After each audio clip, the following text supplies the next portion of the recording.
Good morning all the dear students. सबसे पहले मैं आप सभी लोगों का अपने इस चैनल पे हार्दिक स्वागत और अभिनंदन करता हूं। आज की इस वीडियो में हम लोग करने जा रहे हैं क्लास 10th का जो हमारा पहला पोयम है, जिसको रॉबर्ट फ्रॉस्ट ने लिखा है, जिसका नाम है डस्ट ऑफ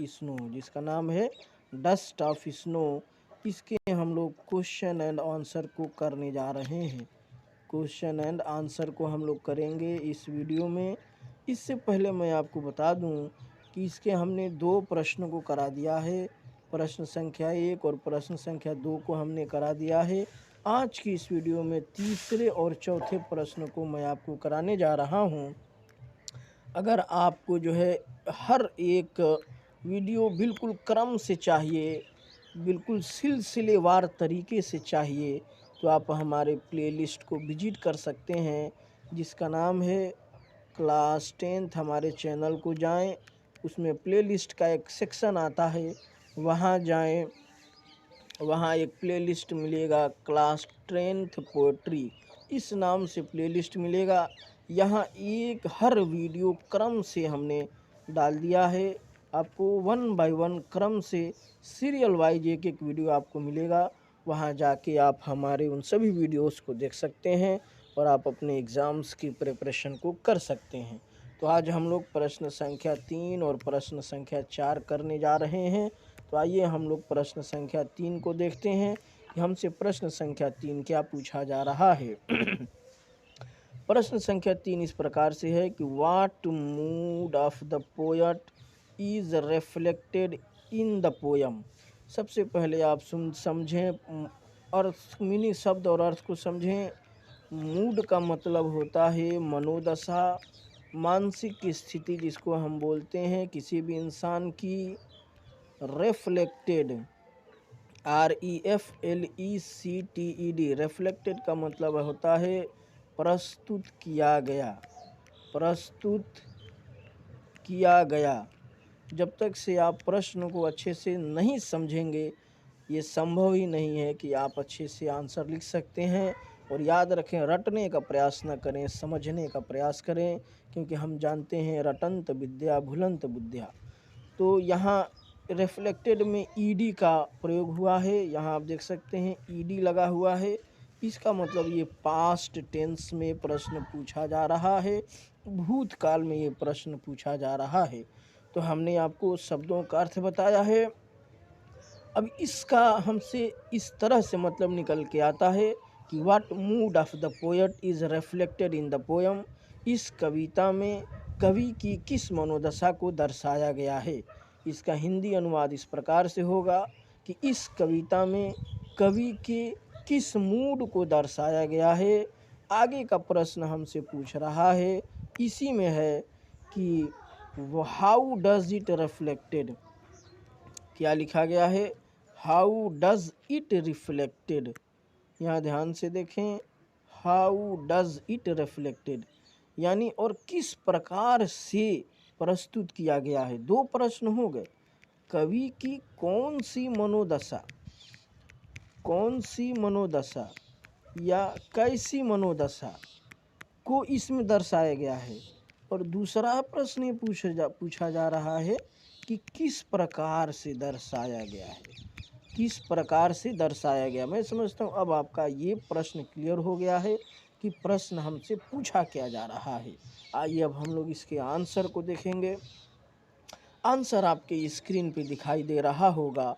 आंसर इस प्रकार से लिखा हुआ है कि द सॉरोफुल, ध्यान से समझें, the sorrowful and depressive mood, दो शब्दों का प्रयोग हुआ है। The sorrowful and depressive mood. Sorrowful का मतलब क्या होता है, दुख वाली मनोदशा। डिप्रेसिव मूड यानी कि अवसाद ग्रस्त मूड, ऐसा मनोदशा जिसमें दुख हो, ऐसा मनोदशा जिसमें दुख हो, जिसमें उदासी हो, ठीक है, जिसमें दुख हो, जिसमें उदासी हो, जिसमें ग्लूमिनेस हो, जिसमें अंधकार हो, जिसमें खुशी नहीं हो, ऐसी मनोदशा को दर्शाया गया है। तो हमसे ये प्रश्न कह रहा है जिसका हम आंसर लिख रहे हैं, the sorrowful and depressive mood off the poet is reflected in the poem dust of snow. मैं समझता हूँ यहाँ तक का मतलब आपको समझ में आया होगा कि इस कविता में कवि के दुख वाली मनोदशा, उदासी वाली मनोदशा, अंधकार वाली मनोदशा को दर्शाया गया है।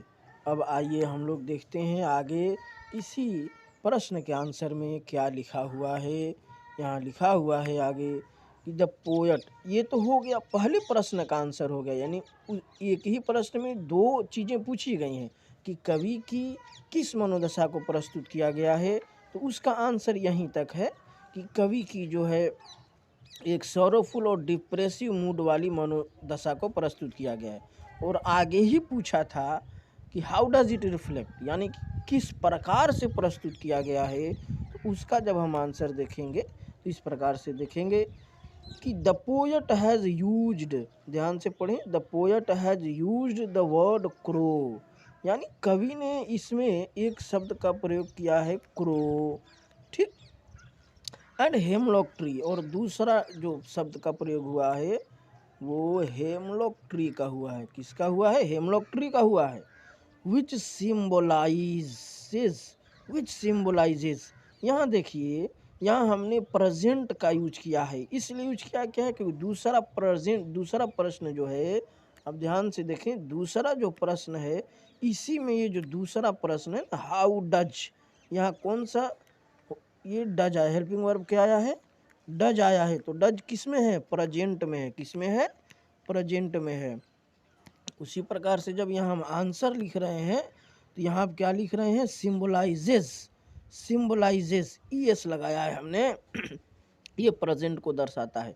तो आइए हम फिर से पढ़ते हैं कि the poet has used the word crow, कवि ने दो शब्दों का प्रयोग किया है, क्रो का ही किया है, हेमलॉक ट्री का किया है, विच सिम्बोलाइजेस द बैड ओमेन, ठीक है, ओमेन का प्रयोग किया गया है, द बैड ओमेन, ये मतलब होता है ना, बैड ओमेन का मतलब क्या होता है?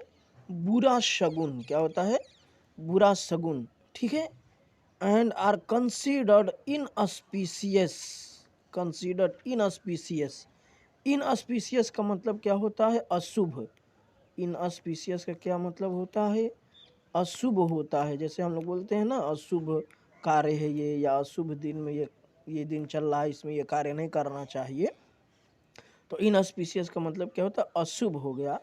Where we associate crow with dark, black and ugly, जहाँ पे हम कौवे को डार्क, ब्लैक और अगली, यानी बुरा का काली के सेंस में देखते हैं, बदसूरत के सेंस में देखते हैं, and hemlock tree is a poisonous tree, और हेमलॉक ट्री को हम किस रूप में देखते हैं? एक जहरीले पेड़ के रूप में देखते हैं। तो किस प्रकार से यहाँ प्रस्तुत किया गया है कवि के नकारात्मक मानसिकता को, दुख वाले मानसिकता को, कि यहाँ जो कवि इस कविता में जिन शब्दों का यूज करता है उसमें यूज करता है क्रो का, उसमें यूज करता है हेमलॉक ट्री का, और दोनों ही एक ऐसे बैड ओमेन है, यानी बुरा जो है अपशगुन है, एंड कंसिडर्ड इनऑस्पिशियस, और इनऑस्पिशियस यानी अशुभ माना जाता है हमारे समाज में। और हमने यहाँ कभी लिख भी रहा है कि where we associated crow with dark, black and ugly, जहाँ पे क्रो को डार्क, ब्लैक और अगली के रूप में जोड़ा गया है हमारे समाज में, और हेमलॉक ट्री को एक जहरीला दरख्त, जहरीला पेड़ से जोड़ा गया है। ये आपके इस प्रश्न का आंसर हो गया। आगे चलते हैं अगले प्रश्न के ऊपर। प्रश्न संख्या 4 हमसे पूछ रहा है, ध्यान से इस प्रश्न को पढ़ेंगे कि where was the poet and what happened to him, कवि कहाँ था? कवि कहाँ था? अगर जिन लोगों ने इस कविता का एक्सप्लेनेशन नहीं सुना है तो आप हमारे प्लेलिस्ट में जाके उसका पूरा एक्सप्लेनेशन सुन लें ताकि आपका क्लियर हो जाए। तो यहाँ पूछ रहा है कि वेयर वाज द पोएट, कवि कहाँ था, व्हाट हैपेंड टू हिम, और उस कवि के साथ क्या होता है। तो इसका तो जाहिर सी बात है जिन लोगों ने सुना हुआ है एक्सप्लेनेशन वो बता सकते हैं। कभी हेमलॉक ट्री के नीचे खड़ा था और कभी हेमलॉक ट्री के नीचे खड़ा था और क्या होता है, उस हेमलॉक ट्री के ऊपर पत्तों पे बर्फ़ जो है जमा हुआ था। एक कौवा आता है अचानक उस पे बैठता है, उस हेमलॉक ट्री के बैठने की वजह से उसके ब्रांचेस को शुक शुक करता है, हिलाता है, हिलता है। तो उसके हेमलॉक ट्री के ब्रांचेस शाखाएं हिलने की वजह से उसके ऊपर जो बर्फ़ के छोटे छोटे पार्टिकल्स थे, जो कण थे, वो कण जो है कवि के ऊपर गिर जाते हैं। और कण जैसे ही कवि के ऊपर गिरते हैं उसकी मनोदशा चेंज हो जाती है, सकारात्मक हो जाती है। तो आइए इसका आंसर अब हम लोग देखते हैं। इसका आंसर हम देखते हैं, ध्यान से आप पढ़िए। The poet was under a hemlock tree, बड़ा आसान सा है। The poet was under a hemlock tree, कवि कहाँ था, एक हेमलॉक ट्री के नीचे खड़ा था। कवर्ड, जो हेमलॉक ट्री ढका हुआ था, with small particles of snow, छोटे छोटे बर्फ के कणों से, right. Suddenly a crow Shuk of, अचानक एक कौवा, शुक ऑफ द ट्री, उस पेड़ को, उस दरख्त को हिलाता है। यानी कि वो कौवा जब उस पे बैठता है या एक डाली से दूसरे डाली पे उड़कर जब गया होगा तो जाहिर सी बात है उस एक्टिविटी की वजह से हेमलॉक ट्री के वो शाखाएं हिली होंगी।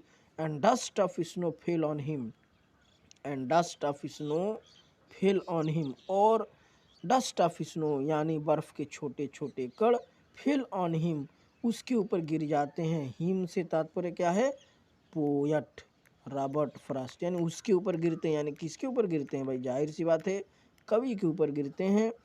विच चेंज्ड हिज मूड, और जैसे ही वो बर्फ़ के छोटे छोटे कण गिरते हैं उसका मूड बदल जाता है, किसका, पोयट का, right. And poet came out with the depressive thoughts, और कवि जो है नकारात्मक और दुखी और अवसाद और उदासी वाली मनोदशा से बाहर आ जाता है। And saving his rest of the day, और उसका जो बाकी का बचा हुआ दिन था, जो दुख और उदासी में व्यतीत होने वाला था, वो बच जाता है। तो प्रश्न आपसे क्या पूछा था, वेयर वॉज द पोएट, कवि कहाँ था, तो कवि एक हेमलॉक ट्री के नीचे था। व्हाट हैपन टू हिम, उसके साथ क्या घटित होता है, तो उसके साथ ये घटित होता है कि suddenly a shook of the tree, अचानक से कौवा हेमलॉक ट्री को हिला देता है। And dust of snow fell on him, और डस्ट ऑफ स्नो उसके ऊपर गिर जाते हैं। वी चेंज्ड हिज मूड, जिससे उसका मूड बदल जाता है। And poet came out with the depressive thoughts, और कभी डिप्रेसिव थाट्स से बाहर आ जाता है। And saving his rest of the day, और उसका बचा हुआ रेस्ट ऑफ द डे बच जाता है। तो डियर स्टूडेंट्स, हमने आपका क्वेश्चन एंड आंसर का ये सेगमेंट ख़त्म कर दिया है। एक और रह जाता है लॉन्ग आंसर, यानी जो बड़े प्रश्न हैं उनको कराना है, तो ये आप लोग खुद करेंगे। अगर आपको ज़रूरत महसूस होगी आप कमेंट करके बताएंगे तो मैं उसे भी आप तक पहुंचाने का प्रयास करूंगा। नेक्स्ट वीडियो में हम लोग अगले चैप्टर की ओर बढ़ेंगे और अगले चैप्टर को पढ़ेंगे। तब तक के लिए इस वीडियो में इतना ही। हम आपसे रिक्वेस्ट करेंगे कि अभी तक आपने हमारे इस चैनल को सब्सक्राइब नहीं किया है, ज़रूर सब्सक्राइब कर लें। Thank you very much, have a nice day.